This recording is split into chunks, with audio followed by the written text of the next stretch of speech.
वालेकुम। आज का जो टॉपिक है वो है ग्लूकोज 6 फॉस्फेट डिहाइड्रोजिनेज डेफिशिएंसी। ठीक है, तो नॉर्मली हमें पता होना चाहिए कि ग्लूकोज 6 फॉस्फेट डिहाइड्रोजिनेज ना कहाँ पे यूज़ होता है।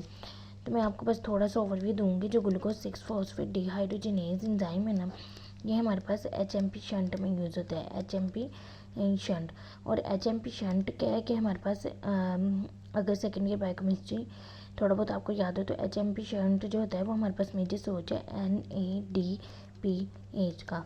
और NADPH हमारे पास बहुत ही इंपॉर्टेंट है।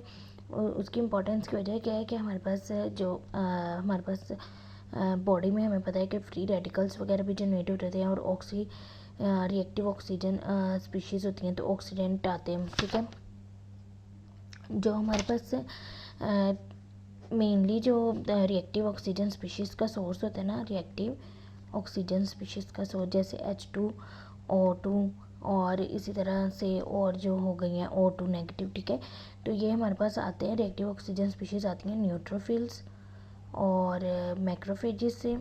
ठीक है, तो ये हमारे पास क्यों आती हैं, क्योंकि जब हमारे पास बॉडी में इन्फेक्शन वगैरह होता है या कोई भी फॉरेन बॉडी आती है तो उसमें ये दोनों एक्टिवेट हो जाएंगे, फैगोसाइट्स। ठीक है, और वहाँ पे इनका जो मेन मैकेनिज्म यही है कि ये हमारे पास रिएक्टिव ऑक्सीजन स्पीशीज़ जनरेट करती हैं, जो कि इन्फेक्शियस एजेंट को तो ख़त्म करेंगे ही, लेकिन ये क्योंकि ये रिएक्टिव ऑक्सीजन स्पीशीज़ हैं तो ये हमारे पास नॉर्मल सेल भी इसको एक्सपोज तो हुए होते हैं, लेकिन जो बॉडी में नॉर्मल मैकेनिज्म है, फॉर एग्जांपल अगर हम अब अनीमिया डिस्कस करते हैं तो मेनली मैं आरबीसी की बात करूँगी।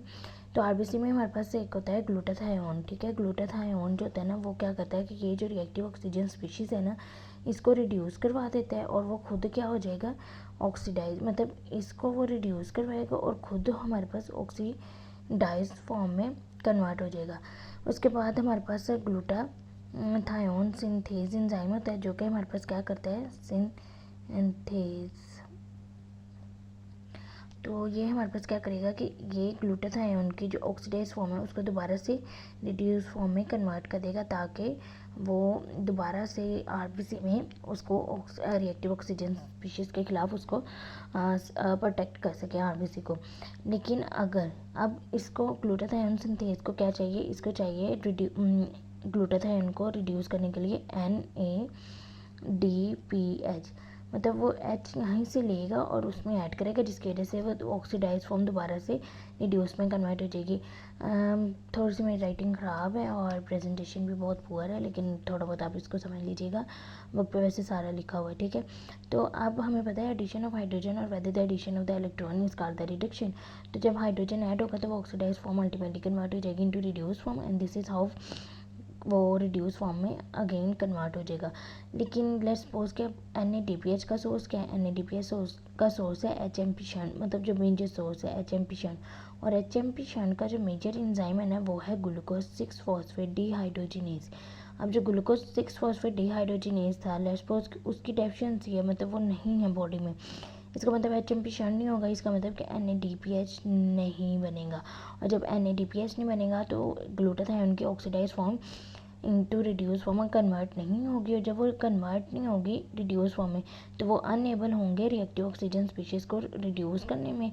तो आरबीसी क्या होंगे कि अल्टीमेटली वो हमारे पास एक्सपोज हो जाएंगे to the reactive oxygen species. और ये रिएक्टिव ऑक्सीजन स्पीशीज आरबीसी में करेगी क्या, ये करेगी कि जो हीमोग्लोबिन है उसकी ऑक्सीडेशन करवा देगी, और जो हीमोग्लोबिन की जब ऑक्सीडेशन होगी ना तो ये प्रेसिपिटेट हो जाएगा विद इन द आरबीसी, और जब वो प्रेसिपिटेट होगा ना तो हम उसको कह देते हैं हेन्स बॉडी। ठीक है, जो हमारे पास हेन्स बॉडी होंगी ना वो हमारे पास रियली डैमेज करेंगी आरबीसी की मेम्ब्रेन को, और आरबीसी की मेम्ब्रेन जब डैमेज होगी तो उनकी क्या होगी, इंट्रावेस्कुलर हिमोलिसिस होगी। ठीक है, एक मैकेनिज्म ये है। दूसरा ये है कि हमारे पास जो जिनमें हेन्स बॉडी तो हैं, अब सब आरबीसी में होंगी, लेकिन उनकी मेम्ब्रेन लेस डैमेज होगी, तो उसमें क्या होगा कि जब वो स्प्लीन से गुजरेंगे तो वहाँ पे resident macrophage they will try to pluck out these Heinz body out of those RBC. ठीक है, जो कि हमारे पास इंट्रावेस्कुलर जिनकी हेमोलिसिस नहीं हुई थी।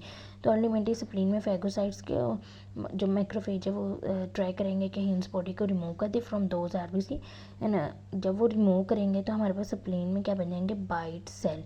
अब बाइट सेल में आपको दिखाती हूँ कैसे हैं।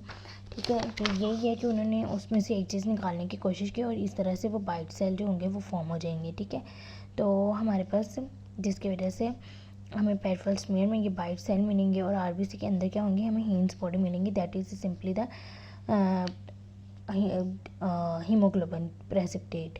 ठीक है, मतलब हीमोग्लोबिन जो थी उसकी ऑक्सीडेशन है वो डीनेचर हो गया और फिर वो प्रेसिपिटेट कर गया, जिसकी वजह से हीन्स बॉडी बन गई।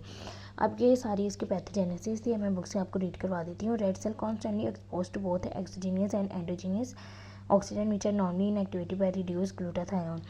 ठीक है, लेकिन जो रिड्यूस ग्लूटाथायोन है, अगर उसकी abnormality affecting enzyme that was responsible for the synthesis of the glutathione, so that will leave the red cell vulnerable to oxidation injury and hemolysis, and by far the most common of these condition is G6PD। ठीक है, और G6PD is on the X chromosome।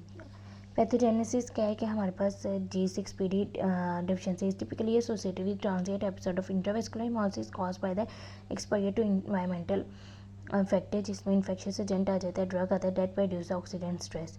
और अच्छा ये important है, जो drugs भी हमारे पास क्या करवाएंगे कि G6PD की डेफिशिएंसी करवा सकती हैं। तो इसमें एंटी मलेरियल्स आती हैं और एंटीबायोटिक्स। ऐसे 3 क्लासिफिकेशन याद कर लें कि एंटी मलेरियल है, ब्लड डिसऑर्डर्स की ड्रग है और एंटीबायोटिक है। तो anti malarial sulphonamide, nitrofurantoin, phenacetin and aspirin and vitamin K and other. उसमें क्या आ जाता है कि हमारे पास फावाबीन है, फावाबीन भी हमारे पास क्या करवाता है कि G6PD की डेफिशिएंसी करवा देता है, जिसकी वजह से हेमोलिसिस होती है। अब कैसे हेमोलिसिस होनी है वो सारा मैंने आपको एक्सप्लेन कर दिया है, तो फिर भी पढ़ लेते हैं। मोर commonly episode of hemolysis are triggered by infection which induce the phagocyte to generate oxidant as a part of the host response. These oxidants such as hydrogen peroxide normally sorbed up by glutathione, which is converted to oxidized glutathione in this process. Because the regeneration of the glutathione is impaired in reduced form of the glutathione is impaired in G6PD deficient cell, oxidants are free to attack the other red cell component including globin chain. Now oxidized hemoglobin denature and precipitate forming the intracellular nucleon called Heinz body।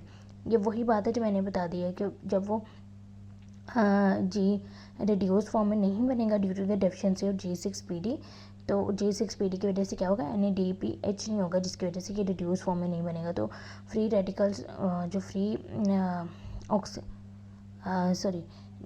जो oxidant होंगे ना वो हमारे पास attack करेंगे, जिसमें globin chain आ जाएंगे and that globin chain will be denature and precipitate, और वो इंट्रासेलुलर न्यूक्लियन बना देगी प्रेसिपिटेट होकर, जिसको कह देंगे हिंस बॉडी।